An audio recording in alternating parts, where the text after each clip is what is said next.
अब तक हम लोगों ने देखा पार्ट 2 की कहानी। पार्ट 2 में कासिम को मना करता है श्याम जाने के लिए कि जंगल मत जाओ, जंगल में अभी बहुत अंधेरा है और बारिश भी हो रही है। कासिम ना मानकर उनकी बात को जंगल चला जाता है, जिसके कारण उसे चुड़ैल पकड़ लेती है। दोस्तों, अगर आपने पार्ट 2 नहीं देखा है तो हम अपने डिस्क्रिप्शन में उसका लिंक दे देंगे, आप उसको ज़रूर देख लेना। दोस्तों आप हमारे इस वीडियो को एक लाइक ज़रूर कर देना, आपकी लाइक बहुत मददगार साबित होगी। तो दोस्तों अब हम देखते हैं यहाँ से पार्ट 3 की कहानी। तो एंजॉय कीजिए और हमें कमेंट ज़रूर कीजिएगा। बोलो मंत्री, कुछ मालूम चला कि उस माला का रहस्य क्या है? नहीं राजा साहब, उस माला का रहस्य तो पता नहीं चला, लेकिन एक बात पता चला है। मैंने सुना है कि कल रात उस चुड़ैल से एक चिड़िया लड़ा था, एक चिड़ीमार को बचाया था।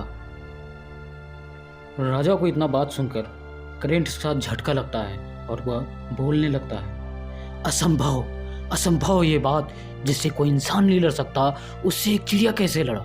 या तो तुम झूठ बोल रहे हो या फिर वो चिड़िया नहीं, कोई योद्धा होगा। मैं तुम्हें हुक्म देता हूँ, उस चिड़िया और चिड़िया पकड़ने वाले को मेरे पास लेकर आओ। राजा साहब उस मंत्री को हुक्म देता है और मंत्री अपना सर हिलाकर कहता है, जी राजा साहब, मैं अभी जाता हूँ और उन दोनों को लेकर आता हूँ। उसके बाद मंत्री वहाँ से चला जाता है और उस चिड़िया को और उस चिड़िया पकड़ने वाले को दोनों को ढूंढने लगता है। उधर कासिम और श्याम दोनों आपस में खड़े होकर बात कर रहे थे। कासिम कहता है, कल रात मैं अगर तुम्हारी बात मान लेता तो मेरे साथ हादसा नहीं होता। हादसा? कैसा हादसा? कल रात मुझे चुड़ैल ने पकड़ लिया था, भला उस चिड़िया का जिसने मुझे बचा लिया।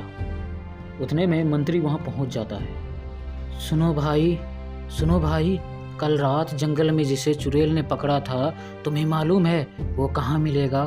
मंत्री साहब, मैं ही वो व्यक्ति हूँ जिसे चुड़ैल ने पकड़ा था और उस चिड़िया ने बचाया था। ठीक है, राजा का हुक्म है, तुम्हें और उस चिड़िया को दरबार में पेश किया जाए।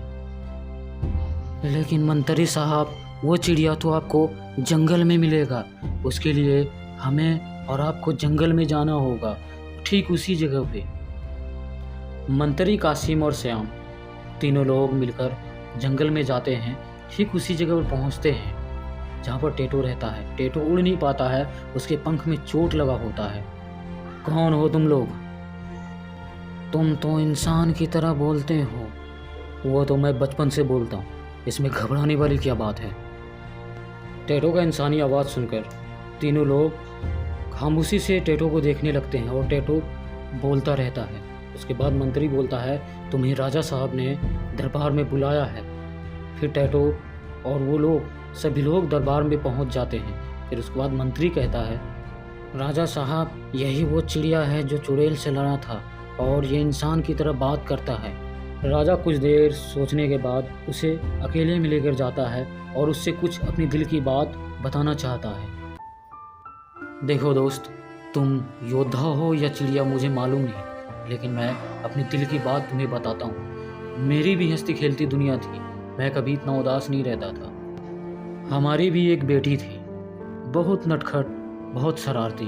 वो हमेशा खुश रहती थी, हमेशा कुछ न कुछ किया करती थी। लेकिन एक दिन की बात है जब हमारे परिवार को एक चुड़ैल की नज़र लग गई। उस चुड़ैल ने हमसे शादी करने का बहुत प्रयास किया। वो बार बार आती और हमसे यही कहती कि तुम मुझसे शादी कर लो, मुझसे शादी कर लो, लेकिन मैं राज़ी नहीं होता। वो फिर आती, फिर मैं उसे मना करता। लेकिन एक दिन वो मनहूस दिन आ ही गया जब उसने मुझसे जाते जाते श्राप दिया कि तुम्हारी बेटी जब 18 साल की हो जाएगी तो वो हमारी तरह चुड़ैल बन जाएगी। और तब से आज तक वो चुड़ैल के रूप में इधर से उधर घूम रही है। तुम्हें बताओ दोस्त, मैं क्या करूं? मैं बहुत टूट चुका हूं, अब कोई सहारा मुझे नहीं दिखाई दे रहा है। उसके बाद टेटो कहता है, कोई तो तरीका होगा उस शराब को ठीक करने का, कोई तो तोड़ होगा। राजा साहब, आप हमें बताइए। राजा कहता है, हाँ, उसने मुझे एक माला दिया था। दोस्तों अब हम आगे की कहानी पार्ट 4 में देखेंगे, तब तक इंतज़ार कीजिए और हमारे चैनल को सब्सक्राइब कीजिए, वीडियो को लाइक कीजिए।